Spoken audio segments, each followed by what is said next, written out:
आरोग्य। नमस्कार, मैं डॉक्टर मानसी आप सभी दर्शकों का इस आरोग्यम कार्यक्रम में हार्दिक स्वागत करती हूँ। हम त्वचा रोग के बारे में बात कर रहे हैं, त्वचा के हेल्थ के बारे में बात कर रहे हैं और आरोग्यदायी त्वचा के बारे में भी बात कर रहे हैं। तो आज हमारे साथ डॉक्टर अर्चना जी शिंदे जुड़ी हुई है। अर्चना जी हमारे साथ पिछले बार भी थी और डॉक्टर अर्चना ने हमारे साथ बहुत ऐसी जानकारी शेयर की है जो शायद हम एज अ लेमैन हम वो नहीं सोचते हैं, जैसा मैम ने पिछली बार हमसे कहा था। तो मैम वही चर्चा को हम जारी रखेंगे। और जो हमें याद है कि पिछली बार जब आप बात कर रही थी तो आपने कॉस्मेटोलॉजी और डर्मेटोलॉजी ये दोनों अलग करके आपने बात की थी अच्छे तरीके से जी। तो उसी में मतलब कॉस्मेटोलॉजी में, क्योंकि वो एक ऐसा विषय हम सबके सामने पहले लाएंगे जो सबका एक अपना खुद का लगे ऐसा विषय हो और हर कोई इसमें जुड़ जाए। तो वैसे वाला विषय तो कॉस्मेटोलॉजी होगा, क्योंकि डर्मेटोलॉजी में तो अगर मुझे हुआ तो की बात है, लेकिन नॉर्मली मेरी स्किन अच्छी रहे ये तो हर एक को लगता है। बिल्कुल। तो मैम जब आप बात कर रही थी तो आपने अलग अलग इसके बारे में भी बात की कि पिंपल होता है या एक्ने होता है एंड डार्क सर्कल्स होते हैं और बहुत सारी ऐसी चीज़ें। तो अगर उसी के बारे में थोड़ा सा गहराई में अगर आप हमारे दर्शकों से कुछ बात बता पाए तो मुझे लगता है ये उनके लिए बहुत अच्छी जानकारी रहेगी। तो कॉस्मेटोलॉजी मैंने जैसे आपको बताया मानसी, तो ये बहुत इम्पोर्टेंट और अभी ट्रेंडिंग साइंस डेवलप हुआ है सब तरफ और इसके बारे में चर्चा भी बहुत मिलती है, बहुत मटेरियल अवेलेबल है, मीडिया पे बहुत मटेरियल अवेलेबल है। तो कॉस्मेटोलॉजी में अगर देखेंगे तो ये सौंदर्य शास्त्र हम लोग बोल सकते हैं, जिसमें बहुत इम्पोर्टेंट रोल प्ले करता है आपकी स्किन पे। स्किन जो कि हर एक को आजकल एक परसेप्शन है कि मेरी त्वचा बहुत सुंदर चाहिए। अगर आप देखोगे तो विज्ञापन में भी बहुत इतने सारे विज्ञापन आते हैं, एडवर्टाइजमेंट आती है कि स्किन क्रीम्स है, सोप्स है, ऑयल्स है, अलग अलग टाइप की स्किन क्रीम्स है, जेल है। तो ये सब का क्लेम ये होता है कि आपकी त्वचा बराबर। तो अच्छी त्वचा मतलब क्या? तो अभी जो ट्रेंडिंग चल रहा है कॉस्मेटोलॉजी में वो है कि पोर्सेलिन स्किन या glass skin. What is that?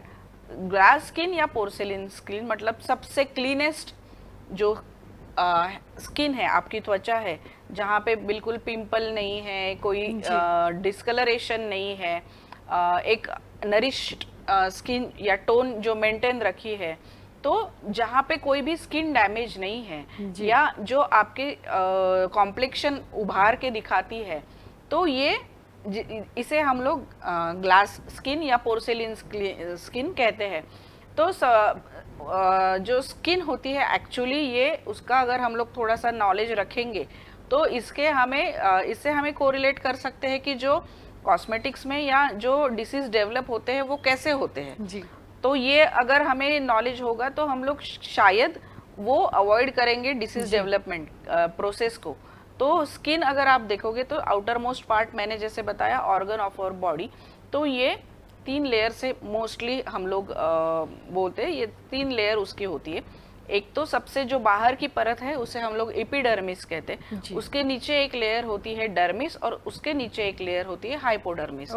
तो ये वैसे तो आयुर्वेदा में 7 लेयर्स बताइए, लेकिन मॉडर्न के हिसाब से हम लोग एपिडर्मिस, डर्मिस और हाइपोडर्मिस ऐसे उसका डिवीजन या उसकी लेयर्स होती है, जिसमें अलग अलग स्ट्रक्चर्स होते हैं। तो जो बाहर की परत है एपिडर्मिस, एक्चुअली ये परत होती है स्किन के जो डेड सेल्स है, ये मैक्सिमम ये स्किन बाहरी परत पे होते हैं।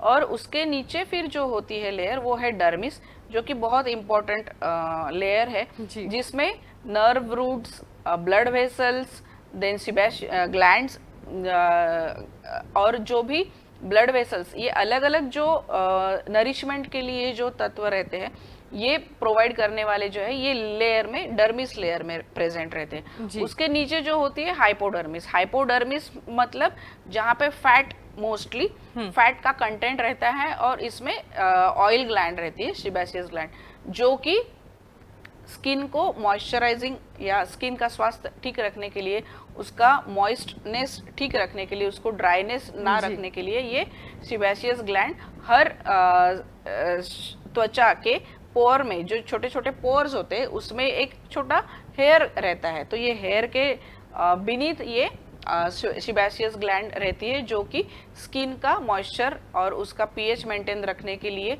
और जो एक्सटर्नल पोल्यूटेंट्स है, फॉर एग्जांपल डस्ट है या पोर्स है या यूवी लाइट है, तो ये सबको अगेंस्ट उसके अगेंस्ट प्रोटेक्शन करने के लिए ये सिबेशियस ग्लैंड सीबम नाम का एक सिक्रीशन होता है, वो स्किन पे डेवलप करती है या सिक्रीट करती है।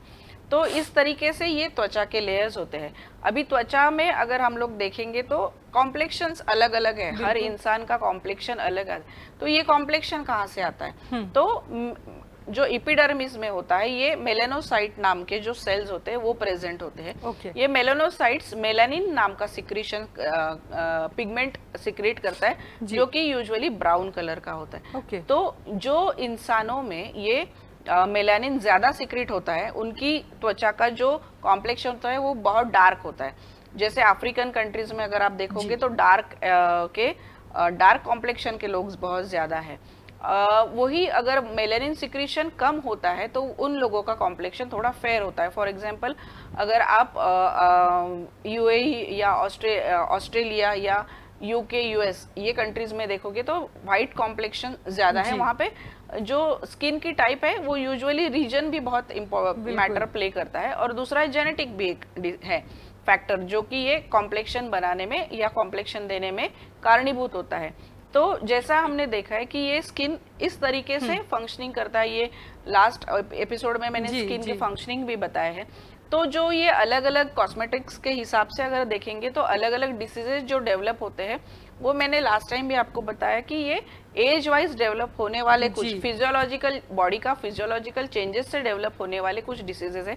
फॉर एग्जाम्पल पिंपल्स या एक्ने हर एक को होगा ऐसे भी नहीं है, लेकिन मोस्टली जिनकी ऑयली स्किन है या जिनमें सिबेशियस ग्लैंड में जो सीबम सिक्रीशन है उनमें अगर ज्यादा सीबम सिक्रेट होता है तो ऐसे लोगों में पिंपल्स का जो ये है आजकल, जो although it is a physiological changes से होने वाला, लेकिन ये अभी ये टर्म भी हम लोग कंफर्म नहीं बोल सकते कि नहीं सिर्फ ये डेवलपमेंटल स्टेज में ही होते हैं एक्ने या पिंपल्स। तो ये यूजुअली कोई भी एज में आजकल तो देखने को मिलते हैं। इसके रीजंस भी बहुत सारे हैं जो कि मैं आपको बताऊंगी। तो जिनकी ऑयली स्किन होती है वहाँ पे अगर ये पोर्स जो होते हैं हमारे स्किन में, जो मैंने बताया आपको पोर्स, तो ये पोर्स अगर ये क्लॉग हो जाए कहीं से, जर्म्स है, डस्ट है, या ये सिबेशियस ग्लैंड का जो सीबम सिक्रीशन है अगर ये ज्यादा मात्रा में हो और वो पोर्स जो होते हैं अगर वो क्लॉग हो जाए तो वहां पे वो एक छोटा सा दाना निकलता है, या जिसे हम लोग पिंपल्स बोलते हैं। तो एक्ने और पिंपल्स जो होते हैं ये बहुत ही कॉमन फ्रेज है, जो कि टर्म है, सबको मालूम है और हर कोई उसका यूज करता है या प्रचलित है। तो एक्ने और पिंपल, एक्ने अगर बोलेंगे तो एक्ने ये डिसीज है, पिंपल मतलब एक सिंगल दाना जो कि कभी कभी एक्सीडेंटली डेवलप होता है और निकल जाता है जी। लेकिन एक्ने ये ऐसी चीज है जो कि इसको प्रॉपरली ट्रीट करना पड़ता है, ये एक जगह ना होके काफी जगह होता है। तो मैंने जैसे बताया कि पोर्स अगर बंद हो जाएंगे स्किन के, वहाँ का सिक्रीशन, सीबम सिक्रीशन अगर वो रेगुलेट नहीं होगा पोर बंद होने के कारण, तो ये एक्ने डेवलप होते हैं। ये डेवलपमेंट के बहुत सारे कारण हैं जो हम लोग डिस्कस करेंगे। तो एक्ने पिंपल्स हमने देखा है। दूसरी चीज ये होती है कि डार्क सर्कल्स, तो डार्क सर्कल्स होने के भी बहुत सारे कारण है। हमारे आंखों के नीचे की जो त्वचा होती है वो थोड़ी लूज होती है, इलास्टिसिटी उसमें थोड़ी कम होती है। तो यहाँ पे अगर स्ट्रेस फैक्टर है या बहुत से कुछ अलग अलग कारण है जिसके कारण वहां में डिस्कलरेशन डार्क हो जाता है और फिर हम लोग उसे ब्लैक सर्कल्स या ये बोलते हैं। पिंपल एक्ने में अलग अलग टाइप्स है, व्हाइट हेड्स होते हैं, ब्लैक हेड्स होते हैं, तो ये अलग अलग डिफरेंशिएट थिंग्स है। ब्लैक हेड्स मतलब कि छोटे छोटे जो पोर्स होते हैं वहां पे आपको ब्लैक डॉट्स दिखेंगे और ये डॉट्स भी यही रीजन होता है, कोई भी पिंपल का रीजन यही है कि आपके अगर त्वचा की जो पोर्स होती है, छोटे छोटे जो पोर्स होती है, अगर वो बंद हो जाए तो ये छोटे छोटे दाने उभर आते हैं जिसे हम लोग पिंपल्स या एक्ने बोलते हैं। इसके जो टाइप्स मैंने बताया है, एक तो व्हाइट हेड्स जहाँ पे आपको जो सिक्रीशंस होते हैं उसका एक एक्यूमुलेशन तो होता है, लेकिन उसमें डिस्कलरेशन आपको स्किन पे दिखेगा नहीं। लेकिन ब्लैक हेड्स जो होते हैं इसमें आपको एक काले कलर का एक ओपनिंग स्किन के पोर के पास दिखेगा, और वो अगर बहुत संख्या में हो तो वो डिस्कलरेशन बहुत प्रोमिनेंटली दिखेगा, और वो फिर लोगों को कहीं पे दिक्कत भी देने वाला, अपीयरेंस में दिक्कत देने वाला होता है। मैंने जैसे ब्लैक सर्कल्स की बात की, फिर अलग अलग discoloration, for example vitamin deficiency से कुछ वाइट चट्टे धब्बे, मोस्टली छोटे बच्चों में विटामिन ए का अगर डिफिशियंसी है तो, या विटामिन डी का अगर डिफिशियंसी, तो व्हाइट कलर के चट्टे आते हैं। वर्म इन्फेक्शन अगर है बच्चों में यूजुअली, तो फिर व्हाइट कलर के डिस्कलरेशन पैचेस आते हैं। तो ये सब चीज़ें कॉस्मेटोलॉजी में जाती है, और इसकी ट्रीटमेंट भी उसी हिसाब से हम लोग करते हैं। इसी तरीके से एक बहुत सेंसिटिव स्किन जो कि कॉमनली रेड हो जाती है अगर आप धूप में जाओगे तो इसमें भी यही होता है कि जो विटामिन सिंथेसिस होना चाहिए, विटामिन डी का सिंथेसिस यूजुअली स्किन से होता है। अगर विटामिन डी सही मात्रा में हमारे शरीर में अगर उपलब्ध नहीं है, उसका सिंथेसिस अगर नहीं होगा, तो अगर आप सनरेज को अगर एक्सपोजर मिलेगा ज़्यादा, सनरेज में जाओगे तो फिर आपकी स्किन बहुत रेड हो जाती है, जिसे हम लोग स्किन एक्सफोलिएशन भी बोलते हैं, और वो मोस्टली सनबर्न के कारण होने वाली एक टर्म है।